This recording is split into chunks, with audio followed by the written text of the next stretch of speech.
पाकिस्तान की 93,000 फौजी ने सरेंडर कर मारा। तहलका मच गया। सुबह लाशें ऐसे तैर रही थी। एयरफोर्स के विमान हवा में उड़ते हैं, तहलका मचा देते हैं। कहां पर? पूर्वी पाकिस्तान। जब पाकिस्तानी नेवी इधर से निकली, मार के धज्जी उड़ा दिया सब नेवी का। लेकिन पाकिस्तान ने एक बहुत खतरनाक चाल चला। दिल्ली से आदेश दिया गया कि आप नहीं लड़ पाइएगा, वापस हट जाइए। उन्होंने कहा 1.25 लाख एक लड़ावा, तब गोविंद सिंह नाम लड़ा। पाकिस्तानियों के पास एक बहुत खतरनाक हथियार था, PNS गाजी। अब ये अपने अब्बा को बुलाया, अमेरिका यहाँ से चल दिया अपना बड़का जहाज लेकर।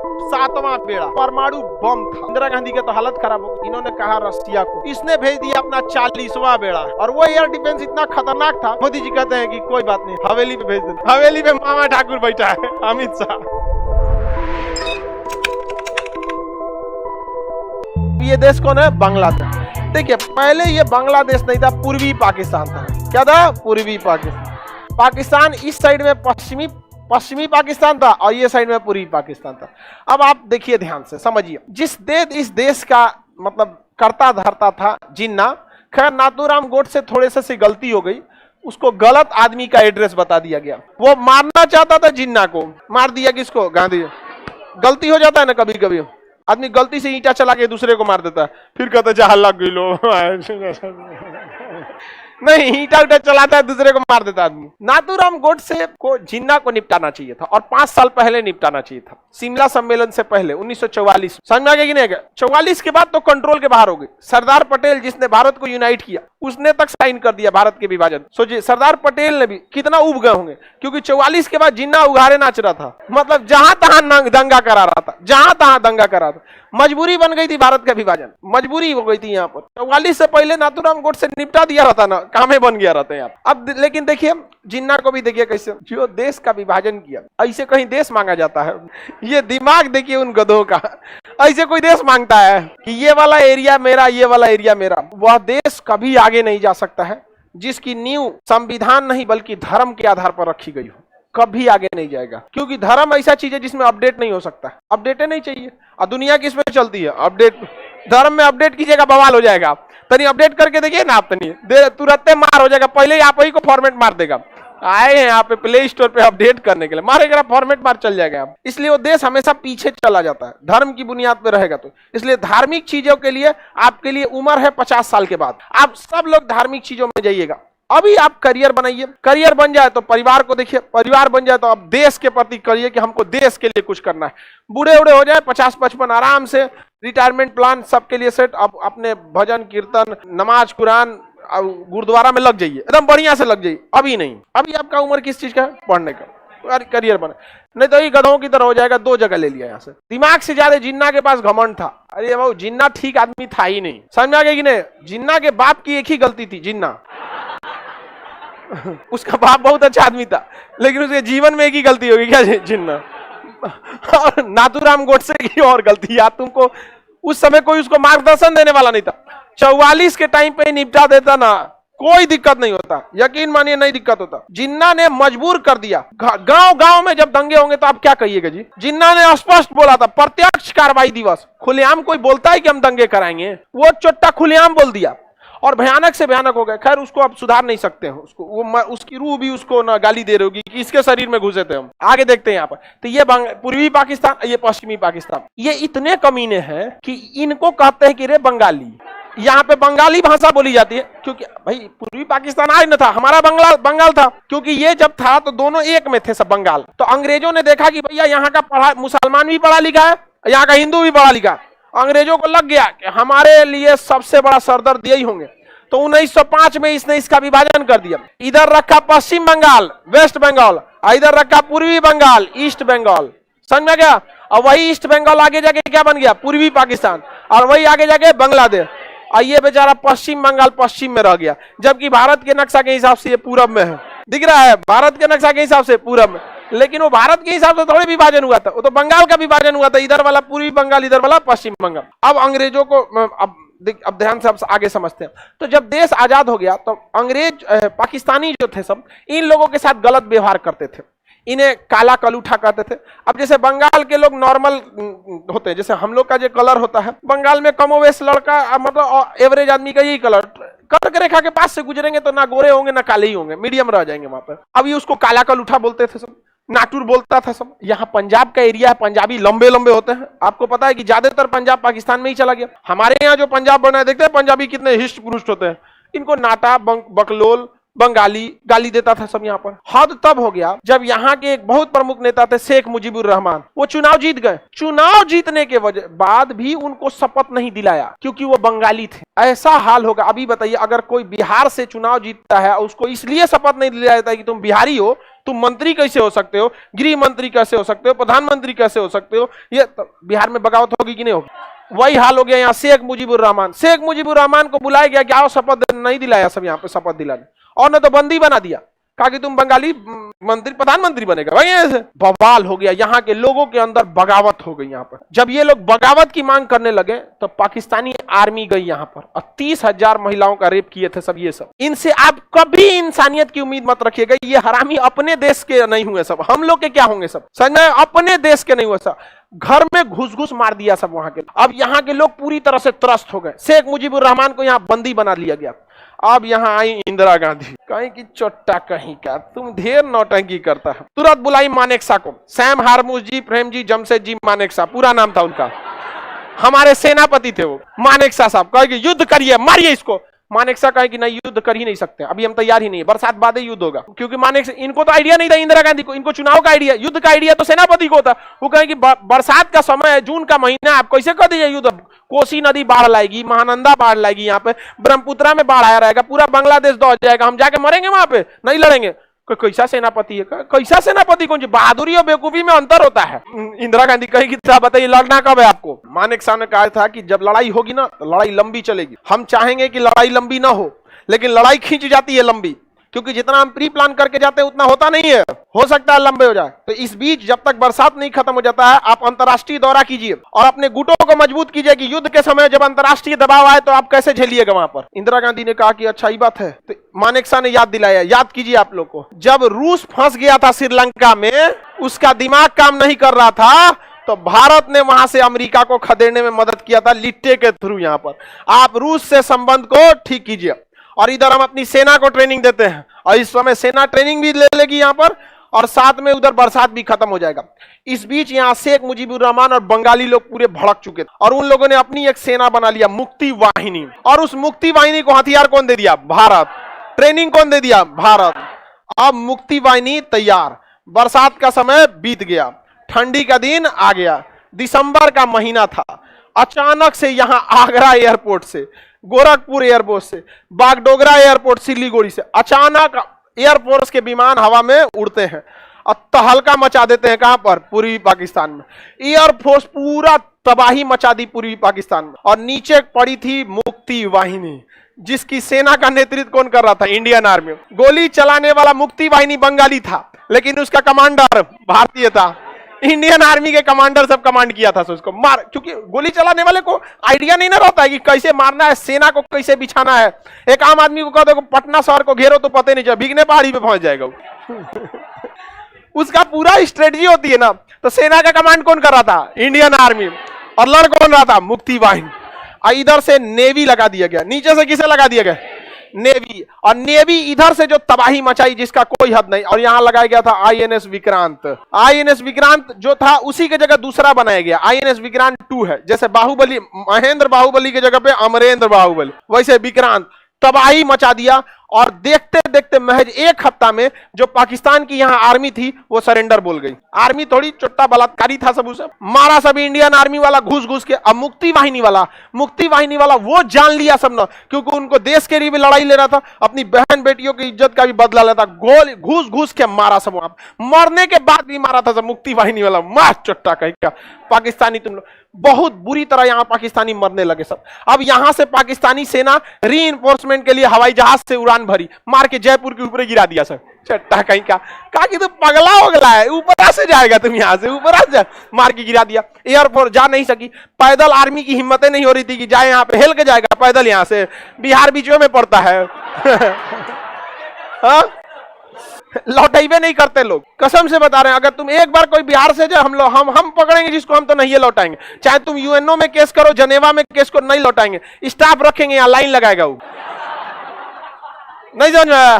आई कार्ड चेक करने में लगाएंगे यहाँ पे सब, यहाँ पे ना लौटाएगा आदमी, यहाँ पे छोटा फ्री में मिल रहा है, बंधुआ मजदूर काहे छोड़ेगा आदमी। पुरानी यादें ताजा होंगी, हमारे पूर्वज बंधुआ मजदूर रखते थे, हम गए नहीं यहाँ पर। उसके बाद उसने सोचा नेवी से लौटा जाए, तो पाकिस्तानी नेवी इधर से निकली। जब पाकिस्तानी नेवी इधर से निकली, मार के धज्जी उड़ा दिया सब नेवी का, पूरी तरह से तबाह हो गया पाकिस्तानी नेवी। अब भारत के सामने जीत एकदम हाथ में आ गया था। एक हफ्ता के अंदर अंदर पाकिस्तान लग गया था कि अब हारेगा, लेकिन पाकिस्तान ने एक बहुत खतरनाक चाल चला। उसको पता था कि इंडियन आर्मी इस साइड में ध्यान नहीं दी हुई है, और हकीकत में यहाँ एक जगह है लोनेवाला, लोंगेवाला में महज 120 फौजी तैनात थे, महज 120 फौजी। और उनके जो कमांड जो मेजर थे, कर्नल मेजर चांदपुरी, कौन थे? मेजर चांदपुरी, महज 120 फौजियों की टुकड़ी लेके खड़े थे। 120 फौजी मतलब बहुत कुछ नहीं होता, एक छोटा सा पोस्ट था, और उसके जस्ट पीछे जोधपुर एयरपोर्ट था। उस समय की जहाजें रात में उड़ान नहीं भर सकती थी, 1971 का जमाना बहुत पुराना था, रात में जहाजें उड़ान नहीं भर सकती थी। पाकिस्तानियों ने क्या किया, अपने पूरा टैंक रेजिमेंट लेके चले आए। सब टैंक आप देखे होंगे, युद्ध में होता है टैंक वगैरह, इस पे बम गोला बारूद का असर नहीं करता है, इस टाइप का रहता है टैंक। यहाँ पूरी की पूरी टैंक रेजिमेंट लेके चले, और 6000 फौज लेके चले आए। सोचिए 100 ठो टैंक और 6000 फौज लेके कहां चल गए सर? लोंगेवाला। और घुसे सब रात में, उनको पता था कि 100 फौजियों को निपटाने में आधा घंटा लगेगा, टैंके कचार देंगे यहाँ पर, और उसके बाद चल जाएंगे जोधपुर एयरपोर्ट पे। एयरपोर्ट कुछ कर नहीं पाएगी, टैंक से मार के एयरपोर्ट तोड़ देंगे, कब्जा हो जाएगा यहाँ पर। अब यहाँ खड़े थे मेजर चांदपुरी। इनको जब खबर हुआ कि 6000 फौजी आ रहे हैं पाकिस्तानी, 6000, और पूरी टैंक रेजिमेंट है उनके साथ, तो मेजर चांदपुरी को ऊपर दिल्ली से आदेश दिया गया कि आप नहीं लड़ पाइएगा, वापस हट जाइए। उन्होंने कहा 1.25 लाख नू एक लड़ावा, तब गोविंद सिंह नाम लो। भाई उस सिख सरदार है, 1.25 लाख से नीचे बती नहीं करता है सब। समझ, उनका धार्मिक नारा है कि चिड़िया नू में बाज लड़ावा, मतलब चिड़िया से हम बाज को लड़ा देंगे। बाज जब आसमान में उड़ता है ना, कोई चिड़िया नहीं दिखती है, भाग जाते हैं सब, खा जाता है पकड़ के वहां पे बाज। तो चिड़िया नू में बाज लड़ा, गीदड़ नू में शेर बनावा, मतलब गीदड़ को भी शेर बना सकते, और 1.25 लाख नू एक लड़ावा, तब गोविंद सिंह नाम रखावा। कहने का मतलब क्या है? कहने का मतलब गोविंद सिंह को अगर मानते हो ना, तो तुम्हारे अंदर हिम्मत ऐसा होना चाहिए कि सामने 1.25 लाख की फौज खड़ी हो तो तुम पीछे नहीं हटो। ये मतलब नहीं कि आप 1.25 लाख से लड़ लीजिए, 1.25 लाख बहुत ज्यादा ही आबादी, लेकिन मतलब यह है कि अगर तुम अकेले खड़े हो ना, 1.25 लाख की फौज भी खड़ी हो तो तुम पीछे मत लौटो यहाँ पर। तो उन्होंने कहा कि हम अकेले 1.25 लाख की 6000 कौन सी मतलब होता है, एक तो मार के रद्द कर देंगे यहाँ पे मेजर चांदपुरी के सामने। लेकिन फिर भी देखिए, बहादुरी और अकलमंदी में अंतर होता। आप संख्या बल बहुत मायने रखती है युद्ध में। उनके सामने कोई समस्या था, उनके पास टैंक को उड़ाने के लिए एंटी टैंक माइंस थे, जिनकी संख्या महज 3 से 4 थी, और उसके बाद टैंकों की संख्या 100 थी। उन्होंने क्या किया ना, टिफिन जो होता है ना खाना खाने वाला, जमीन में टिफिन गाड़ दिए, और आगे थोड़ा सा 3-4 को माइंस था उसको बिछा दिया। आया टैंक और माइंस पे चढ़ा, उधिया गया। क्या हो गया? उधिया गया, टैंक उड़ गया। पाकिस्तानी डर गया, रे बाप रे, इंडिया वाला सब जो है सब माइंस बिछा के रखा है सर, तुम उधर से चलो। उधर से गया तो वो दिया गया, अगवा 3-4 को ओरिजिनल रखे थे। अब पाकिस्तानी को डर हो गया, जैसे 3-4 को टैंक को दिया, डरा गया सभी सब, ये सब पाकिस्तानी सब यहाँ पे। अब उन सबको लगा कि बहुत टैंक बिछा है, तो इसे पैरों से दाब उब के देखा, सका अरे बाप रे यहाँ है। अब उसके लिए वो सब बाइक रीइंफोर्समेंट मंगाया सब इंजीनियरों की, और वो इंजीनियर सब टैंक को माइंस को डिफ्यूज करने लगा। इतना डरपोक था सब कि रात भर उन सब को डिफ्यूज करने में लग गया। सुबह जब रोशनी हुआ तो पता चला खाना खाने वाला टिफिन है। अब रोशनी होने के साथ भारत को एक फायदा तो भारत को एक लॉस भी था। हमारे महज 120 फौजी दिखने लगे सब कि ये तो इतनी सा है सब, ये हमारे लिए बहुत बड़ा सरदर्द था। अब पाकिस्तानियों का मनोबल बढ़ गया कि ये तो मुट्ठी भर ऐसा। अब 6000 फौज में 120 दिखेगा कहीं, अरे इतनी सा तो 120 हो ही जाएगा सब यहाँ पर। 6000 यहाँ पे। अब पाकिस्तानी से टैंक लेके हमला करने लगे सब यहाँ पर। अब हमारे बहुत सारे सैनिक क्या हो गए, शहीद हो गए। अब तब तक सुबह की किरण का इंतजार कर रहे थे जोधपुर पर खड़े एयरफोर्स के जवान। सुबह की किरण हुई, जोधपुर से निकले सब हंटर विमान, मारा सब, तबाही मचा दिया सब। पाकिस्तानी अपना टैंक छोड़कर भागे थे सब। आज भी उनकी रिकॉर्डिंग हमारे इंडियन आर्मी के पास रिकॉर्ड है। वो कहते कि इंडियन आर्मी हमें मधुमक्खियों की तरह घेर लिए, हमें भागना पड़ेगा। टैंक छोड़कर भाग गए सब यहाँ से, पूरा का पूरा। आज भी हमारे आर्मी के म्यूजियम में वो टैंक सही सलामत रखे हैं सब। और वो टैंक अमेरिका ने दिया था कि ये बहुत मजबूत टैंक है। यहां तो पाकिस्तानियों का मनोबल गिर गया। यहां पाकिस्तानी घिर चुके थे। अब पाकिस्तानियों के पास एक बहुत खतरनाक हथियार था, पीएनएस गाजी। एक पनडुब्बी थी जो पानी के अंदर चलती थी। पनडुब्बी कहां चलती थी? पानी के अंदर। पनडुब्बी हमेशा पानी के अंदर चलते हैं सब, और अंदर अंदर मिसाइल मार देते हैं सब। तो उसका नाम था गाजी, पीएनएस गाजी। वो पनडुब्बी अमेरिका के लिए था, लेकिन अमेरिका भारत से नफरत करता था, इसलिए उसने किसे दिया था? पाकिस्तानी को दिया था। अब उसने टारगेट दिया पीएनएस गाजी को कि तुम निकलो और सीधे जाओ हिंद महासागर होते हुए बंगाल की खाड़ी में, तुम्हें किसी को नहीं मारना है, विक्रांत को मार के गिरा देना। अब देखिए, पनडुब्बियों को साइलेंट किलर कहा जाता है। हिटलर की सबसे बड़ी ताकत पनडुब्बी, पानी के नीचे रहती है, पता ही नहीं चलता है कब मार के चल जाएगी। अब भारत को टेंशन हो गया, इससे जुड़ा भी तो मार के गिरा देगा, अब बहुत खतरनाक। लेकिन इन चोट्टों ने जो बात किया, यहां से जैसे वो केरल को क्रॉस किए थे, तो उन्होंने इनका एक तो रेडियो सिग्नल हमारे इंजीनियरों ने ट्रैक कर लिया।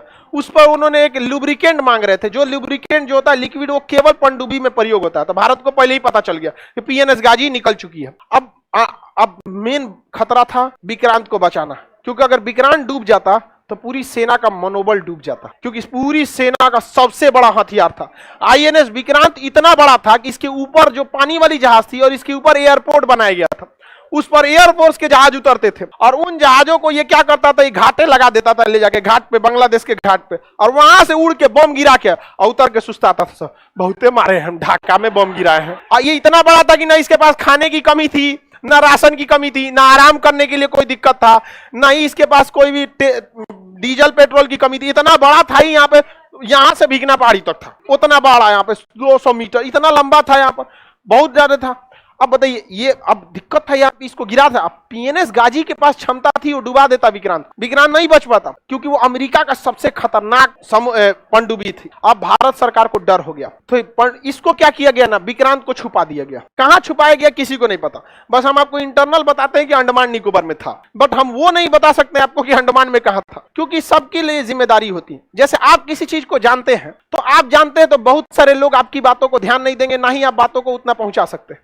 लेकिन हम अगर बोल देंगे तो बात पहुंच सकता है, और आगे जाके दिक्कत हो जाएगा कहीं ना कहीं। तो उतना ही जानिए जितना बार आपका काम है, क्योंकि देश के प्रति हमारी भी जिम्मेदारी है। और हमको भले हम फौज में नहीं जा सके, लेकिन जिम्मेदारी, एटिकेट्स आज भी पूरी तरह एक फौजी वाला है।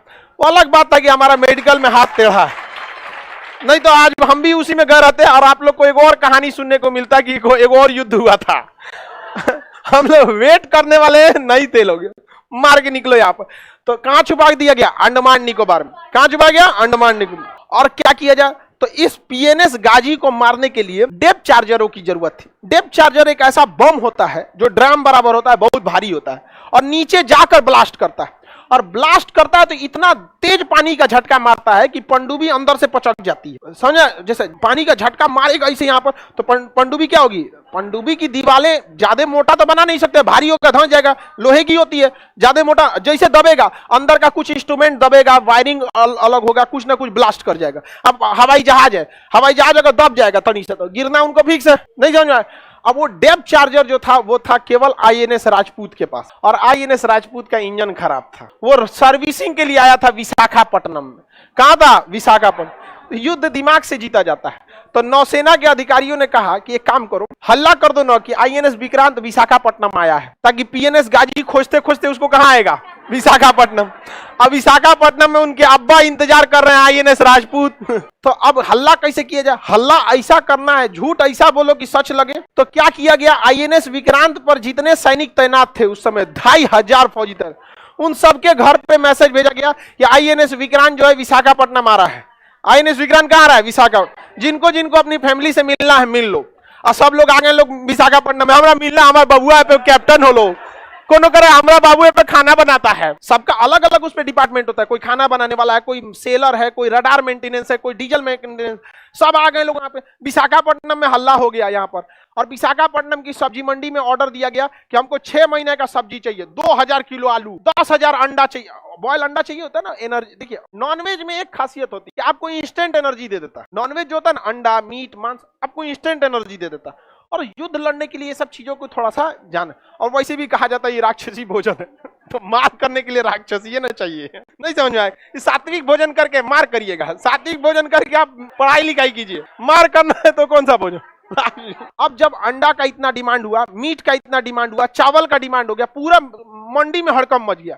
सारा दुकानदार खोज रहा है, अरे हमारा 10,000 अंडा का ऑर्डर आया है, 21,000 है, तुम्हारे पास है? कोई पूछे क्या होगा क्या होगा, अरे विक्रांत आ रहा है, विक्रांत आ रहा है। अब पाकिस्तानी जासूस घूम रहे थे सब विशाखापट्टनम, उस सब तुरंत पाकिस्तान फोन किया, एक तगड़ा न्यूज है, विक्रांत आ रहा है। सोचत नहीं तेरा विक्रांत आ रहा है, कोई विक्रांत नहीं आ रहा था यहाँ पे।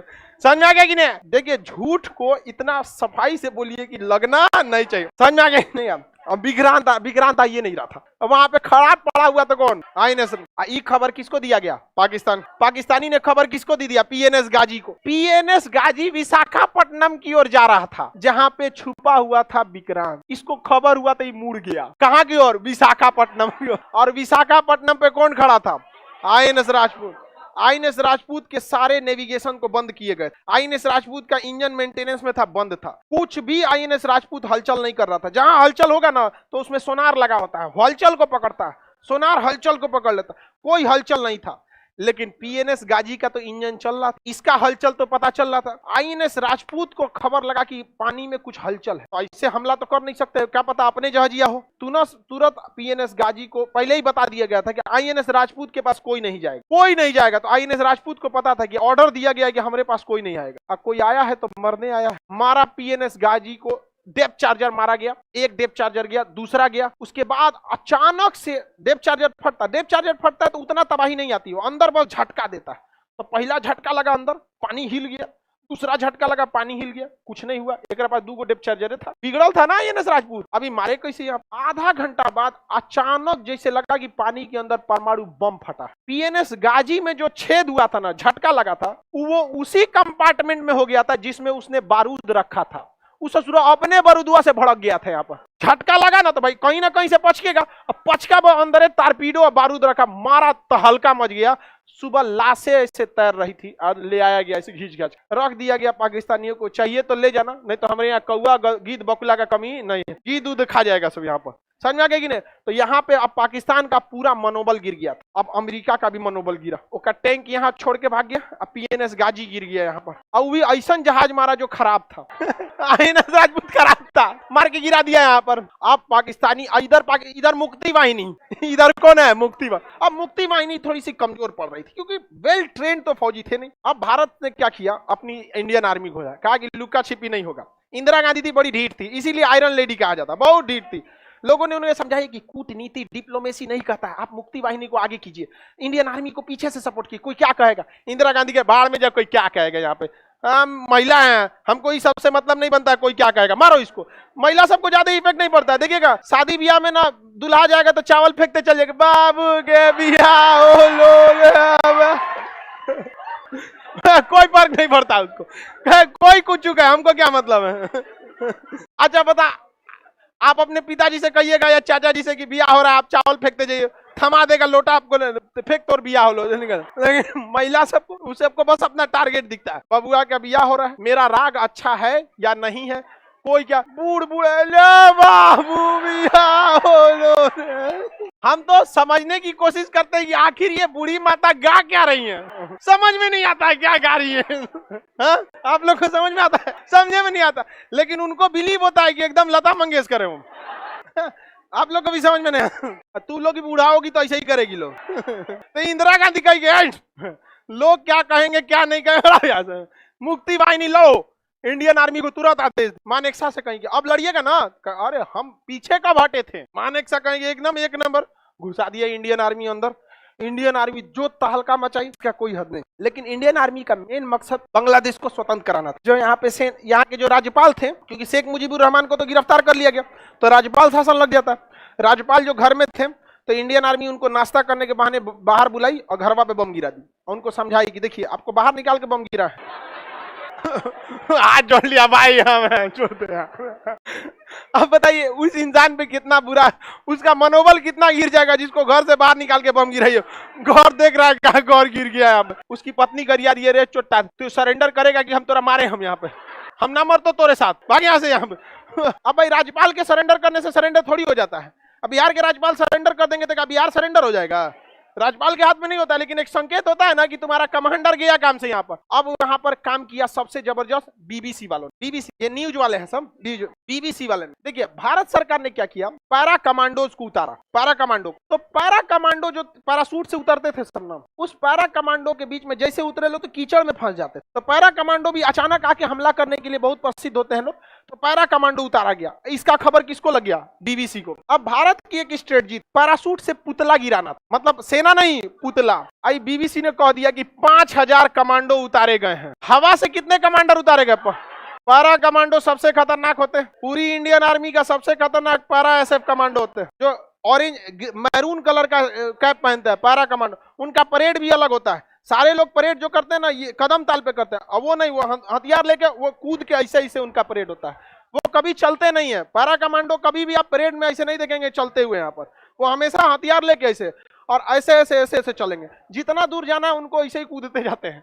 पैरा कमांडो उतारा गया किसको, पैरा एसएफ को। पैरा स्पेशल फोर्सेस उतरे थे तो 2-3, बाकी पुतला था, और पुतला भी था तो 200-250 पुतला। बीबीसी वाला हल्ला कितना कर 5,000, और बीबीसी इतना बड़ा न्यूज चैनल है ना कि लोगों ने बिलीव कर लिया। पाकिस्तान वाला डर गया, समझा। मुक्ति वाहिनी मार रहा है, इंडियन आर्मी मार रही है, एयरफोर्स मार रही है, नेवी मार रही है, ये बचा था सब 5000 कूद गया। सब किसके घर पे कूदा है सब को इसको क्या पता। अब कोनो घरे का ऊपर का दरवाजा बंद करके भाग गया सब, भाई सीढ़ी वाला बंद कर दो, कूदा है सब 5000। कहाँ है? अब पाकिस्तानी आर्मी का तो हालत खराब। पाकिस्तान को लगा अब कुछ नहीं हो सकता, तब ये अपने अब्बा को बुलाया, अमेरिका को कहा कि हमारी जान बचा लीजिए, आपको जहां सेना का अड्डा कहना होगा हम यहाँ दे देंगे, यहाँ दे देंगे। आपका मन, आप हमारे घरे में रहिएगा, हमारे ससुराल में रह जाइएगा, कोई दिक्कत नहीं है। आपका मन करे तो आप जहां मन वहां रहिएगा, हमको कोई दिक्कत नहीं है।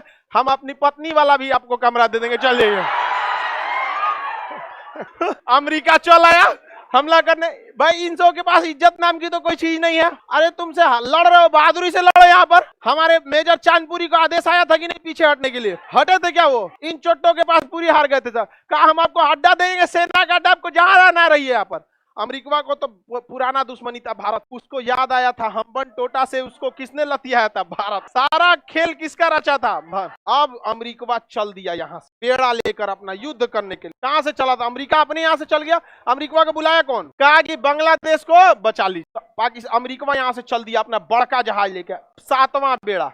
कौन सा बेड़ा? हम लोग का जो INS विक्रांत था ना, उससे डबल बड़ा ये था 7वां बेड़ा। इतना बड़ा जहाज था कि इसके ऊपर 40 ठो उड़ने वाले जहाज आते। इसके में परमाणु बम था, परमाणु बम लगा हुआ था। किसमें? 7वां बेड़ा। और इसके साथ पनडुब्बी, डिस्ट्रॉयर, फ्रिगेट, मतलब ये जब चला था तो अपने साथ 30 से 35 पानी वाली जहाजों को लेके चला। ये अकेले चलता ही नहीं था, इतना खतरनाक। चल दिया 7वां बेड़ा लेके। अब भारत का हालत खराब, ये अकेले युद्ध का गेम पलट देता। पूरे इराक को ये अकेले हरा दिया था 7वां बेड़ा, अकेला गेम पलट देता इसका परमाणु बम से लेकर। और दूसरा एक बात और होता है ना, देखिए गांव का बहुत बड़ा दबंग आदमी आपको एक तमाचा मारेगा ना तो आप बस कंप्रोमाइज करिएगा, आप पलट के उसको नहीं मारते। और ये सबसे बड़ी गलती हो जाती है। पलट के मजबूत इंसान को कभी नहीं मारना चाहिए। अब मारना चाहिए तो एक बार में उठना नहीं चाहिए। एक बार में अगर उठना नहीं चाहिए कभी भी नहीं, कितना भी बड़ा रहे यहाँ पे, एक बार में उठना नहीं चाहिए। कहीं कुछ मार दो ससुरात, लेकिन एक बार में।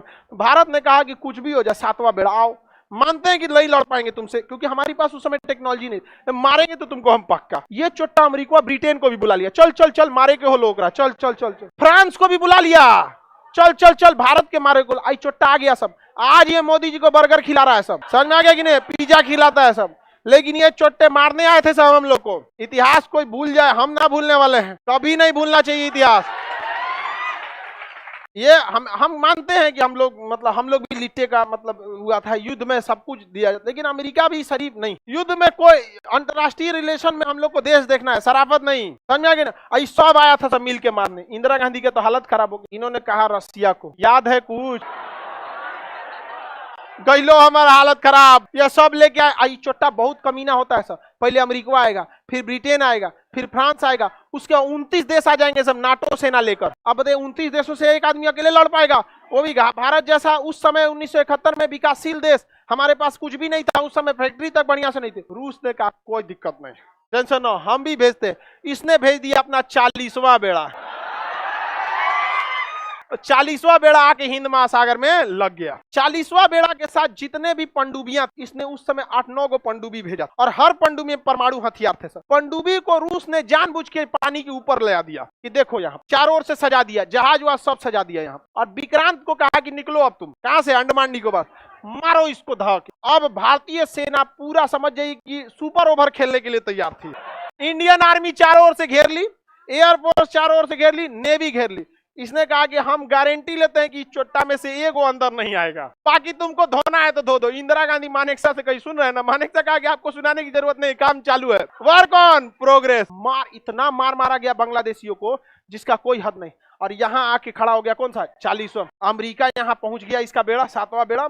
इस सोचा इधर से निकले तो इधर आ जा रहा था, सोचा इधर से निकले तो इधर आ जा रहा, नहीं अझुराने का तरीका, आओ तो ना देख लेते, चल तो तनी नहीं गांव में तो जो तो हमारी खेत में तनी जेबी यहाँ आओ तो देखते हैं। अब इसके ऊपर मिसाइलें तैनात, ऑटो एयर डिफेंस की मिसाइल। इसके पास जो एयर डिफेंस S-400 अभी भी कितना तगड़ा, कोई आता है S-400 के आगे, कोई नहीं। इसने अपने एयर डिफेंस को एक्टिवेट कर दिया और वो एयर डिफेंस इतना खतरनाक था कि 400 किलोमीटर के दायरे में कोई भी आएगा ना तो जहाज के कैप्टन को वार्निंग दे देगा कि आ गए हैं एक आदमी नाश्ता के लिए। 400 किलोमीटर दूर पहले कैप्टन को बता देगा कि खाना पीना छोड़ो लग जाओ। और अगर 300 किलोमीटर तक आ गया तो पूरे जहाज पे वार्निंग बजा देगा, पूरा सायरन बजा देगा कि आ गया है कोई, 300 किलोमीटर दूर है। 200 किलोमीटर पे रहेगा तो सीधा खबर भेज देगा मॉस्को, चोटा कुछ नहीं किया है अभी तक, हम उसको 400 किलोमीटर से वार्निंग दे रहे हैं, अभी तक क्या नहीं किया यहाँ पे।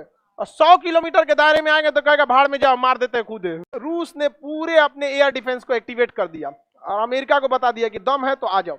अमेरिका 400 किलोमीटर दूर से कह रहा था वापस चल जाओ, ठीक नहीं होगा वापस चल जाओ, ठीक नहीं होगा। कहा अमेरिका ने कहा कि हमारे पास 150 से ज्यादा परमाणु हथियार लेके आए हैं, छोड़ेंगे नहीं भारत को इस बार, हमेशा श्रीलंका समझाएगा, श्रीलंका से भगा दिया, नेपाल से भगा दिया, अब की नहीं जाएंगे हम, हमारे पास 150 से ज्यादा परमाणु हथियार है। रूस ने कहा कि जब हम चले थे तो हमें बहुत जल्दबाजी, इसलिए हम गिनती नहीं किए, लेकिन लगभग 300 से ज्यादा है।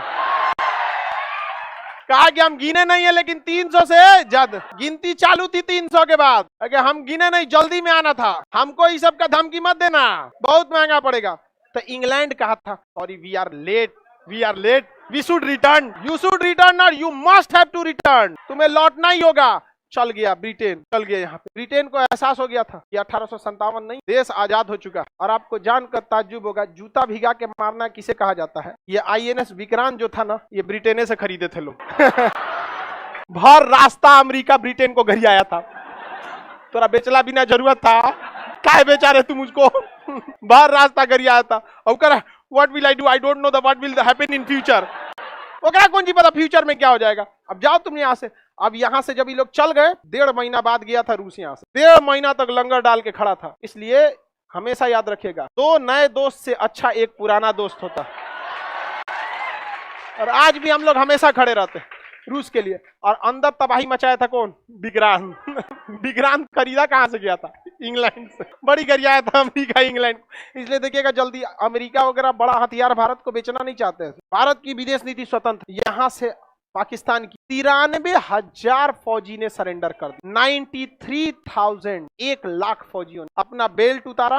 फौजियों के सरेंडर का होता है स्टार नोच दिया जाता है, बेल्ट रख दिया जाता है और बंदूक को नीचे रख दिया जाता है। सारे फौजी खड़े थे बंदूक लेके। उन गधों के सामने अगर हिम्मत, अगर भारतीयों के सामने कोई कहता सरेंडर करने के लिए, 93,000 फौजी धाए धाए गोली मारते कि निपट जाता, लेकिन ये गधा 93,000 बंदूक लेकर बेल्ट उतार के रख। ठीक हुआ कि बांग्लादेश में हुआ, बिहार में होता तो उघारे करके सरेंडर करा दो। नहीं समझ में आया? इसलिए ना हम लोग बदनाम है कुछ कुछ कांड हम लोग भी बहुत खतरनाक किए हैं, नहीं तो ऐसे ही कोई बदनाम थोड़े हो जाता है। बड़ी मार मारते लोग हम लोग। पाकिस्तान ने कितने को सरेंडर किया? 93,000। उसी लड़ाई में जहां 120 फौजियों ने सरेंडर नहीं किया, उसी लड़ाई में 93,000 ने सरेंडर। इसका कारण भी है, बाप होता है। समझ में आएगी नहीं? इनको लगता है कि भारत से ये कश्मीर छीन लेंगे। अपना बांग्लादेश याद करो, भारत से कश्मीर छीन लेंगे। यहाँ 93,000 फौजियों ने सरेंडर किया था और उसको हम लोग सरकारी स्कूल में सेशन बंद किए थे कि एडमिशन नहीं होगा सरकारी स्कूल में। सरकारी स्कूल में लकड़ी के बेंच पे बैठाए थे, सबको सूतने का जगह नहीं था, लकड़ी के बेंच पे बैठा रहता था सब 2 महीना तक। फिर बाद में शिमला समझौता हुआ और शिमला समझौता में वापस उसे लौटाया गया। यहाँ भारत ने एक गलती कर, उसको कहना चाहिए था कि तुम यहाँ से पीओके से जब तक नहीं लौटोगे इन 93,000 को हम नहीं लौटाएंगे। लेकिन आगे बात समझिए, 50 साल आगे आके 50 साल पहले की घटना पे आपको हंसना बहुत ईजी होता है। याद रखिएगा, आज से 50 साल बाद आने वाली पीढ़ियां हम लोग का मजाक उड़ाएगी कि कोरोना से मर गया था, मजाक उड़ाएगी। 50 साल तो बहुत दूर है, 5 साल वेट कीजिए, लोग कहेंगे कोरोना से मर गया, खांसी सर्दी से मर गया।